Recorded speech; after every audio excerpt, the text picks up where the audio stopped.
코로나 시대를 살아가면서 가장 필요한 것이 있다면 지혜의 삶일 겁니다.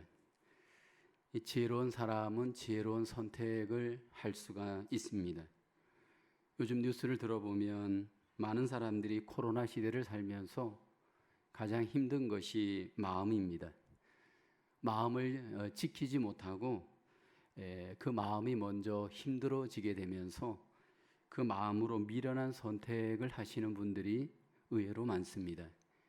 뉴스를 들어보면 요즘 한인들 중에 60대 이상 되신 분들이 우울한 삶을 살고 그 우울한 삶의 끝에 극단적인 선택을 하시는 분들이 많다라는 뉴스를 제가 신문에서 보았습니다. 이것은 미국인들도 예외가 아닙니다. 4월부터 6월까지 미국인들 5명 중에서 2명꼴로 이 마음의 우울함 때문에 힘든 것으로 그렇게 신문에 보도가 되었습니다. 이런 힘든 시기에 우리 그리스도인들에게 가장 필요한 것은 삶을 지혜롭게 살고 지혜롭게 선택하는 일일 겁니다. 과연 지혜로운 삶은 어떤 삶일까요? 지혜의 기준은 하나님이십니다. 하나님께서 지혜의 원조가 되십니다. 그리고 우리에게 지혜롭게 살 수 있도록 하나님께서는 지혜의 길을 안내해 주십니다. 그 지혜의 길이 바로 성경입니다. 오늘 솔로몬을 통해서 오늘 본문에 하나님께서 우리에게 기대하는 지혜자의 삶의 기준, 삶의 자세를 우리에게 말씀해 주고 우리가 선택하기를 소원하십니다. 만약 우리가 지혜로운 삶을 살 경우에 지혜자의 삶을 선택할 경우에 우리에게 어떤 결과가 일어날까요? 오늘 본문 전도서 7장 11절에 보면 지혜는 유상같이 아름답고 햇빛을 보는 자에게 유익이 되도다. 지혜로운 사람은 유상같이 아름답다. 그렇게 본문에서 말씀을 합니다. 우리가 선조들로부터 좋은 유산을 물려받을 때 얼마나 해피합니까?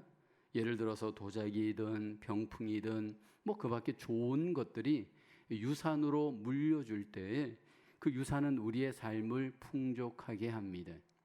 지혜자의 삶은 우리의 삶을 그렇게 풍족하게 하는 힘이 있습니다. 또 지혜자의 삶은 우리에게 햇빛을 보는 것 같이 유익을 가져다 줍니다. 햇빛이 있는 곳마다 유익이 일어납니다. 햇빛이 있는 곳에 생명이 있고 햇빛이 있는 곳에 거기에 놀라운 유익들이 일어납니다. 만약 우리가 마음도 몸도 햇빛을 보지 않으면 삶에 에너지가 없습니다. 그런데 햇빛을 볼 때 에너지가 마음에도 생기고 몸에도 생기듯이 지혜가 그런 유익을 우리에게 가져다 줍니다. 지혜로운 사람은 본인의 삶도 유익하지만 모든 이들에게 유익을 가져다 주는 유산 같은 햇빛 같은 그러한 놀라운 에너지가 있습니다. 오늘 본문에 보면 솔로몬은 지혜자의 삶은 우리에게 있어서 결국 자세로부터 시작되어지고 그 자세의 선택이 우리의 삶을 지혜롭게 하는 것임을 말씀을 합니다. 첫째로 지혜자의 삶은 잘 듣는 삶을 선택합니다. 오늘 본문 5절을 보면 이렇게 말씀을 합니다. 지혜로운 사람의 책망을 듣는 것이 우매한 자들의 노래를 듣는 것보다 나으니라. 여기 보면 지혜로운 사람의 특징이 책망을 잘 듣습니다. 누가 책망을 잘 듣는가? 지혜자가 책망을 잘 듣습니다. 인간의 죄성은, 지혜 없는 인간의 죄성은 듣는 것을 싫어하고 특별히 책망을 듣는 것을 싫어합니다. 우리의 원조였던 아담과 하와가 범죄하고 난 뒤에 그들은 책망을 듣는 것을 피합니다. 하나님의 낯을 피하여서 그들은 숨어 버립니다. 하나님께서 그들을 찾을 때 하나님이 질문합니다. 내가 어디 있느냐? 하나님 앞에 범죄하고 난 뒤에 책망이 두려운 아담과 하와는 아담은 숨어 버립니다. 그리고 하나님께서 하시는 그 말을 듣지 않으려고 합니다. 하나님께서 찾아오셔서 말씀하였을 때에도 인정하지 않습니다.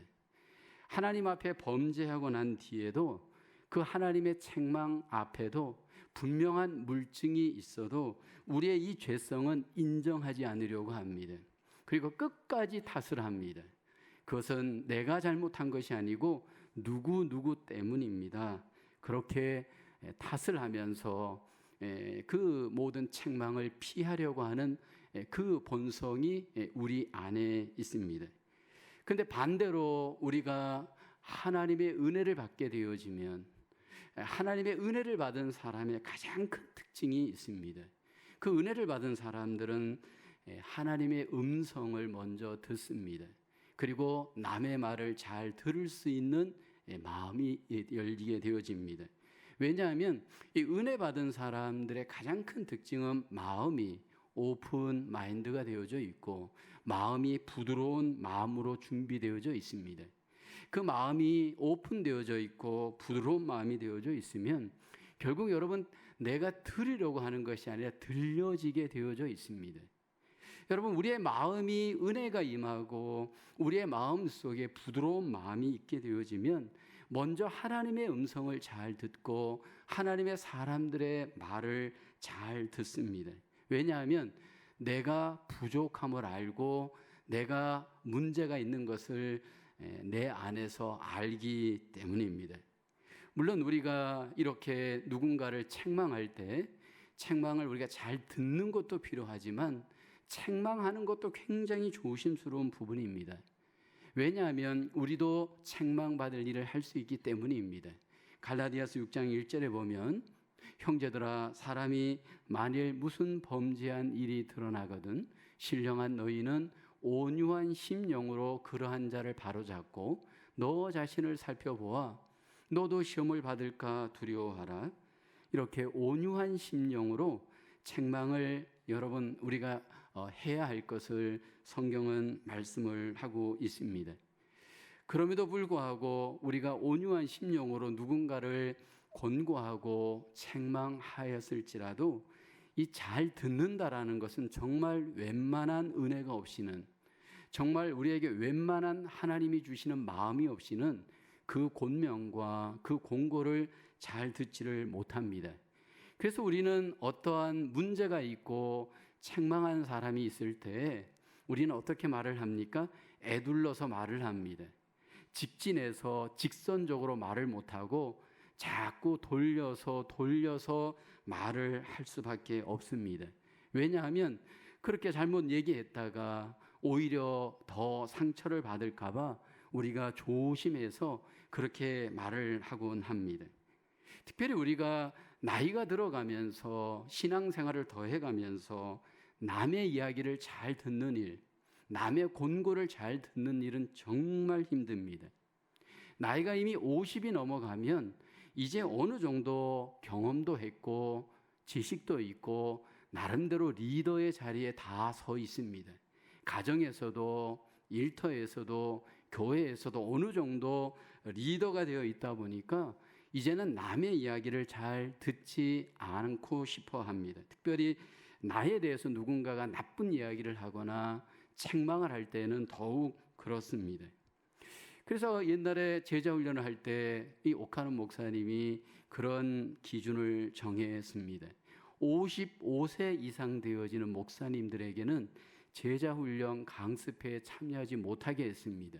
왜냐하면 오셔서 세미나를 들어도 가르쳐도 자꾸 재해석을 하기 때문입니다. 그대로 받아들이지 않고 자꾸 자기 주관대로 재해석을 해버리고 왜곡되게 해석을 하면서 효과가 없기 때문에 그렇게 했습니다.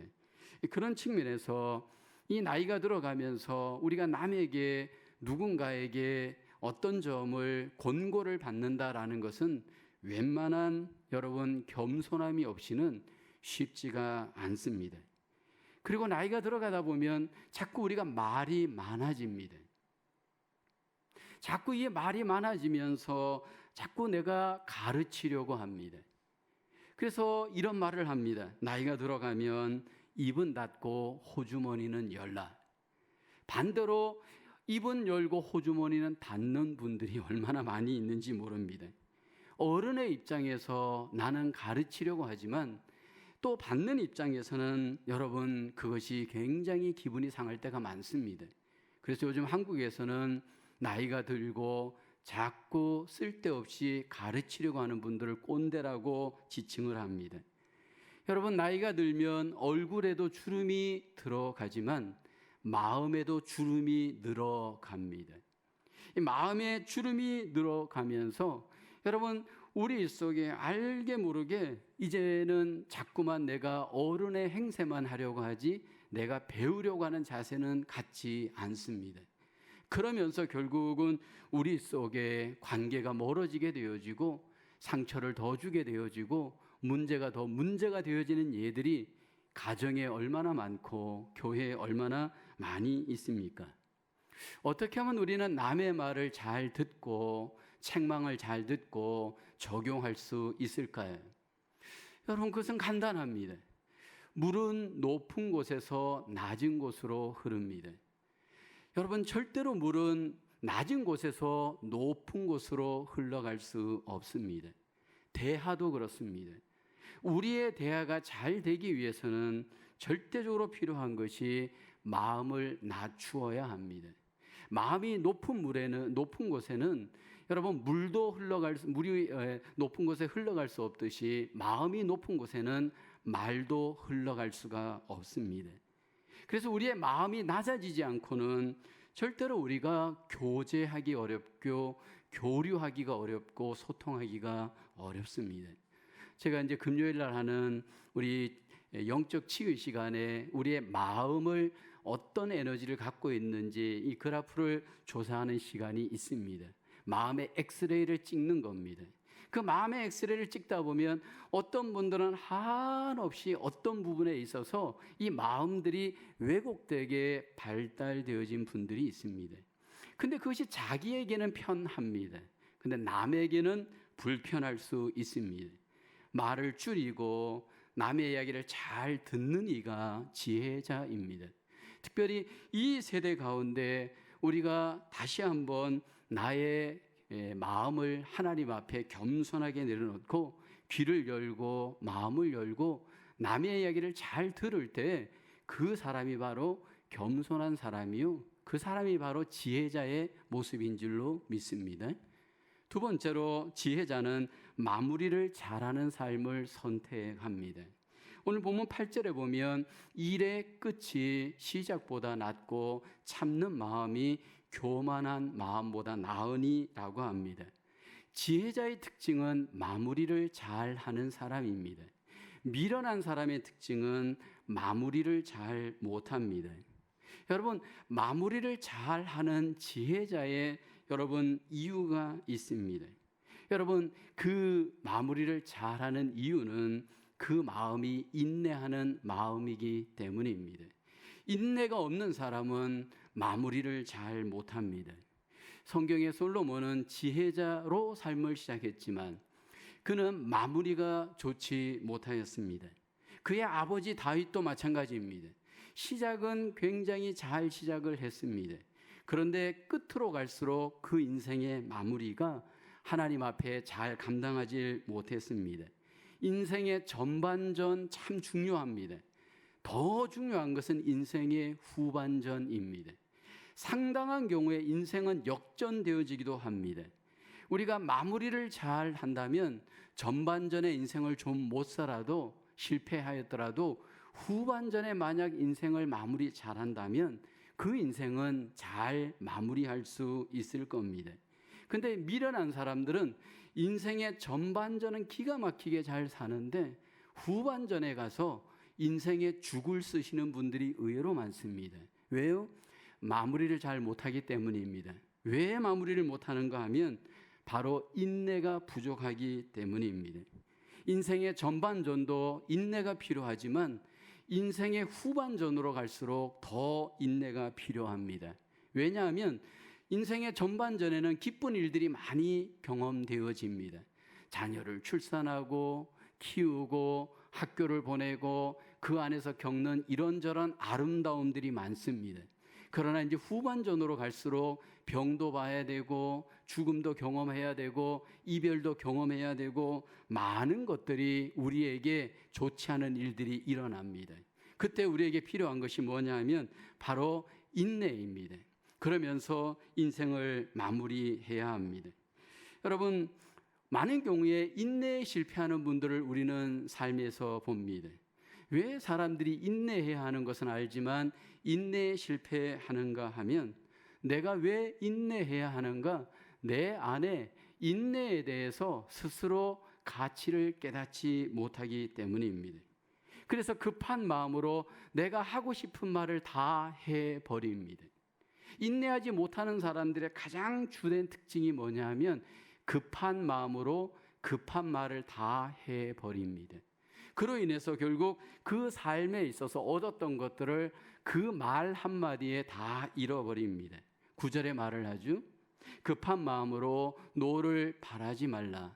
노는 우매한 자들의 품에 머무름이니라. 마음을 제어하지 못하는 사람들이 인내하지 못합니다. 마음에 혈기가 많게 되어지면 그 혈기대로 내가 하고 싶은 말을 다 해야 마음이 시원합니다. 그래서 자기가 시원한 것은 좋은데 남에게는 불편함을 끼쳐도 그것에 대해서 아랑곳하지 않습니다. 여러분, 누가 인내할 수 있느냐 하면 내 마음을 다스리는 자입니다. 어떻게 하면 우리의 마음을 다스리는가? 이것이 우리의 관건입니다. 많은 분들은 내 의지력을 발휘하려고 합니다. 내 마음을 다스리기 위해서 어떤 사람에 대해서 내가 무조건 참으려고 합니다. 그렇게 해서 우리의 마음이 다스려진다면 얼마나 좋겠습니까? 누군가에 대해서 내가 참아서 마음이 참아지지 않습니다. 내가 어떤 의지를 키워서 내 마음은 절대로 인내가 생기지 않습니다. 인내란 주님을 바라보는 믿음으로 얻어지는 마음입니다. 그 안에 인내가 부족하는 사람은 궁극적으로 주님을 믿음으로 바라보지 않기 때문입니다.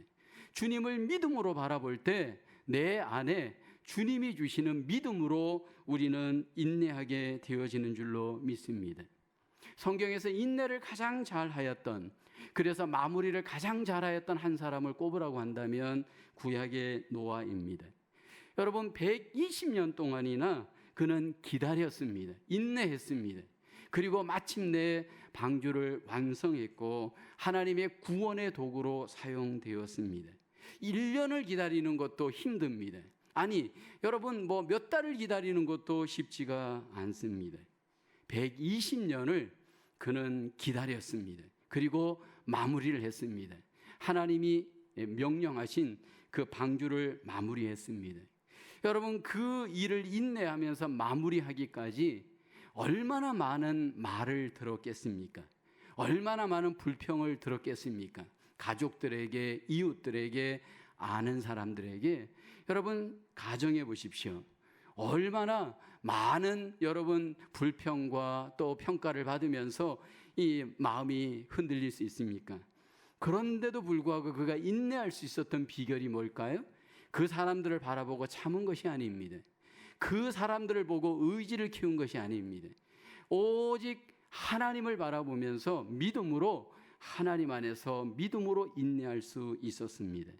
히브리서 11장에 보면 노아와 관련된 그 앞절의 구절이 이렇게 우리에게 소개합니다. 히브리서 11장 6절에 보면 믿음이 없이는 하나님을 기쁘시게 하지 못하나니 하나님께 나아가는 자는 반드시 그가 계신 것과 또한 그가 자기를 찾는 자들에게 상 주시는 이심을 믿어야 할지니라. 이것이 노아와 관련되어져 그 앞절에 있는 말씀입니다. 여러분, 믿음으로 인내의 힘을 하나님은 우리에게 주시는 줄로 믿습니다. 교회에서 목회를 하다 보면 여러분, 가장 필요한 것이 바로 인내입니다. 그 인내에 실패하는 사람들을 보면 대부분 혈기가 많습니다. 여러분, 그 혈기 한 번 부리는 것은 순간이지만 그 순간 한 번 혈기를 부림으로써 지금까지 얻어왔던 것들을 다 잃어버릴 수 있습니다. 그 대표적인 사람이 성경의 모세입니다. 모세는 누구보다도 온유하였고 인내를 잘 했습니다. 40년 동안 광야에서 이스라엘 백성들이 크게 10번씩이나 모세를 거역하고 하나님을 거역하면서 쿠데타 일으켰습니다. 그러나 잘 참고 인내했습니다. 이제 가나안 땅을 앞에 두고 마지막으로 이스라엘 백성들과 거의 여정을 끝날 때쯤 되었습니다. 그런데 민수기서 20장에 가보면 이제 모세가 혈기를 부리게 되어집니다. 이스라엘 백성들이 물이 없어 또 원망하면서 모세를 원망합니다. 그때 모세가 하나님의 말씀을 어기고 반석을 2번 그의 지팡이로 탕탕 치게 됩니다. 민수기 20장 11절에 보면 모세가 그의 손을 들어 그의 지팡이로 반석을 2번 치니라고 합니다. 물이 많이 솟아나왔습니다. 그래서 해중과 그들의 짐승이 마시니라. 하나님이 물은 나오게 했습니다. 그러나 하나님의 명을 어긴 혈기를 부린 모세에 대해서 하나님은 이제 가나안 땅을 밟지 못하게 하십니다. 하나님께서 말하라고 명령하라고 했는데 그는 지팡이를 들어서 반석을 치고 말았습니다. 내가 이 반석에서 물을 내랴 그러면서 자기를 드러내었고 하나님이 주신 언약의 도구 그 지팡이가 불순종의 도구가 되고 말았습니다. 여러분, 혈기를 다스리지 못하고 결국은 그는 그 한 번으로 인하여서 결국 가나안 땅에 들어가지 못하였습니다. 너무한 것 아닌가? 그렇게 40년 동안 하나님 앞에 충성했고 해왔던 업적을 생각한다면 어떻게 그렇게 사소한 것 한 번을 하나님이 눈 감아주지 않는가? 그런데 하나님은 말씀을 합니다. 왜 하나님께서 그의 혈기를 용서하지 않는가 하면 내 거룩함을 이 회중들 앞에 드러내지 않았기 때문입니다. 여러분, 혈기를 부리는 곳에 하나님의 거룩함이 여러분 드러나지 않습니다. 혈기를 드러내는 곳에 결국 하나님의 영광이 가리울 수 있습니다. 여러분, 모세가 인내하지 못하는 이유를 우리 인간적으로 보면 충분히 이해가 갑니다. 심정적으로는 동정이 되어집니다. 그런데 하나님께서는 어떤 환경 속에서도 우리에게 요구합니다. 하나님 앞에 우리의 마음을 두고 혈기를 부리지 말고 하나님께 맡기고 인내하기를 원하십니다. 특별히 우리가 조심해야 할 것은 하나님 앞에 우리가 마무리를 잘하는 시점에 서 있는 분들이 조심하셔야 됩니다. 인생의 노년기에 갈 때 우리는 그 노년기의 인생에서 정말 조심해야 될 것이 선줄로 생각할 수 있기 때문입니다. 여러분, 충분히 신앙생활했고 충분히 말씀을 들었고 충분히 경험을 했습니다. 그래서 이제 나는 서 있다라고 생각할 수 있습니다. 근데 여러분, 섰다고 생각하는 순간 넘어지게 되어집니다. 그래서 여러분, 신앙에는 누구도 섰다라고 자신할 수 없습니다. 중요한 것은 우리가 처음에 시작했던 초심을 끝까지 가지고 가야 합니다. 저도 마찬가지고 우리 모두가 마찬가지입니다. 많은 경우에 처음에 기가 막히게 믿음으로 시작하였다가 마무리에 가서 믿음으로 마무리하지 못하는 성경의 인물들, 또 현장에 우리의 상황에 얼마나 많은 사람들이 있습니까? 오늘도 남은 생에도 우리의 마음은 변질되어질 위험이 누구에게나 다 있습니다. 하나님 안에서 다시 한번 받았던 첫 은혜를 생각하면서 우리가 끝 마무리까지 인내하면서 혈기를 조심하면서 하나님이 기뻐하시는 참된 승리자로 우리 모두가 영광을 돌리시기를 주님의 이름으로 축원합니다. 세 번째로 지혜자는 균형 잡힌 삶을 선택합니다. 오늘 14절을 보면 형통한 날에는 기뻐하고 곤고한 날에는 되돌아보아라. 이 두 가지를 하나님이 병행하게 하사 사람이 그의 장래일을 능히 헤아려 알지 못하게 하셨느니라. 우리는 기뻐할 때 기뻐할 수 있어야 합니다. 특별히 내 삶이 형통할 때는 기뻐할 때입니다. 그런데 곤고한 날일 때는 되돌아봐야 합니다. 생각을 할 수 있어야 합니다. 성경에서는 우리에게 항상 기뻐하라고 하지만 지혜자는 기뻐할 때 기뻐하고 생각할 때 생각할 수 있어야 합니다. 특별히 우리 인생에 곤고한 날이 찾아옵니다. 이 곤고한 날은 어떤 날인가 하면 13절에 이렇게 말씀을 합니다. 13절에 보면 하나님께서 행하시는 일을 보라. 하나님께서 굽게 하신 것을 누가 능히 곧게 하겠느냐.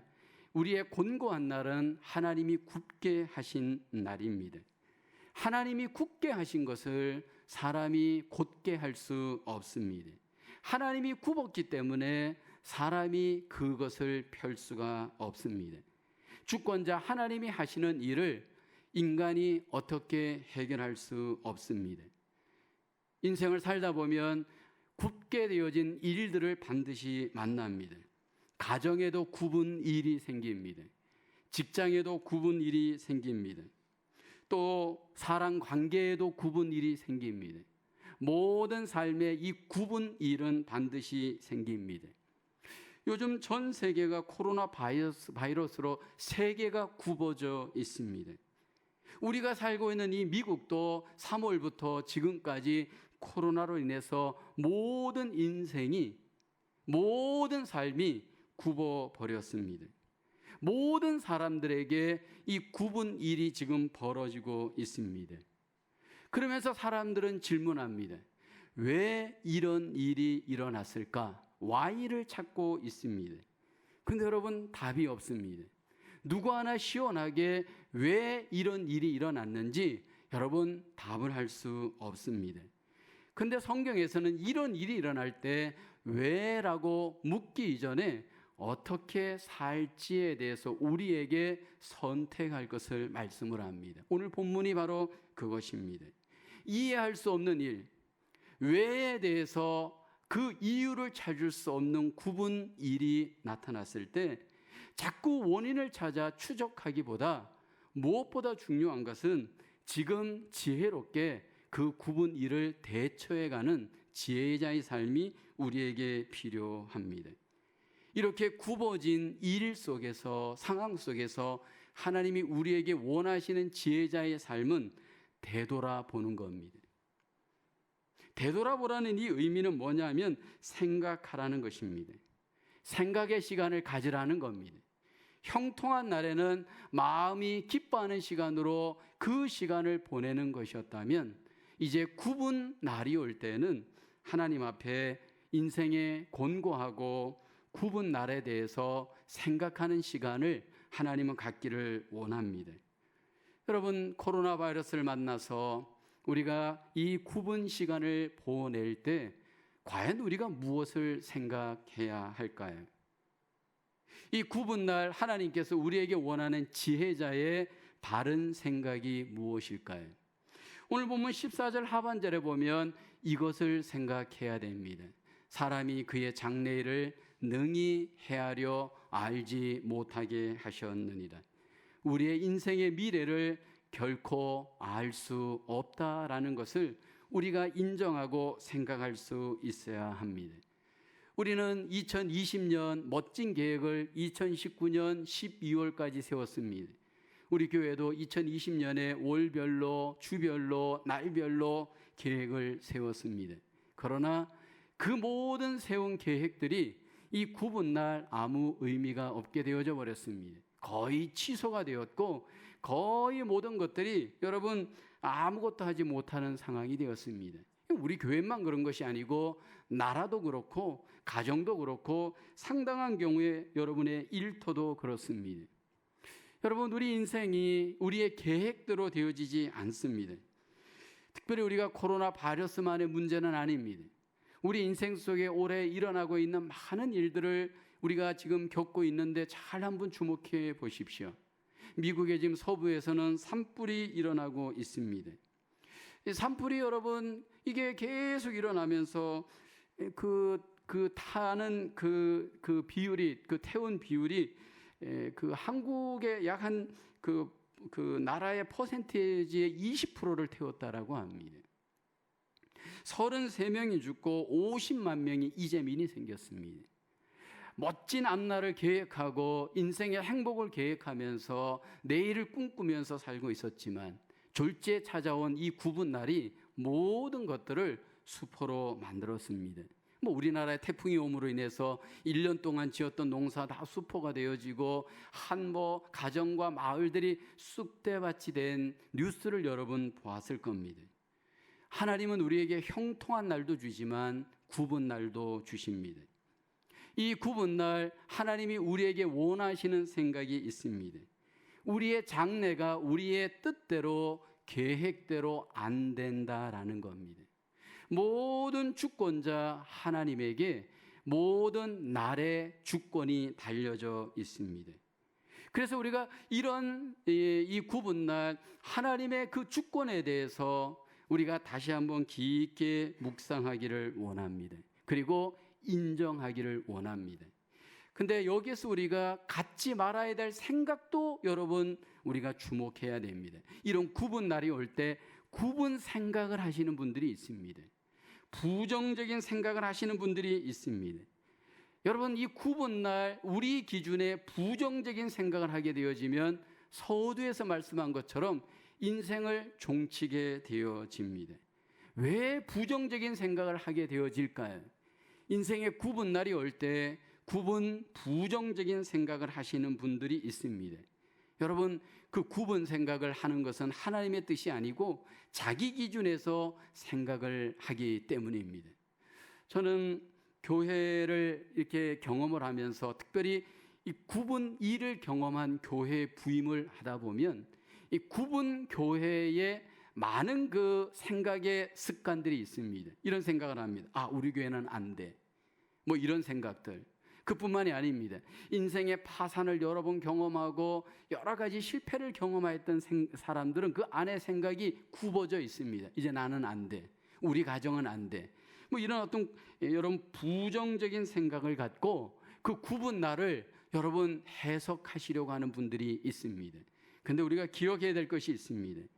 인생의 곤고한 날, 인생의 굽은 날, 우리에게 필요한 것은 주권자 하나님을 인정하고 믿는 일인 줄로 믿습니다.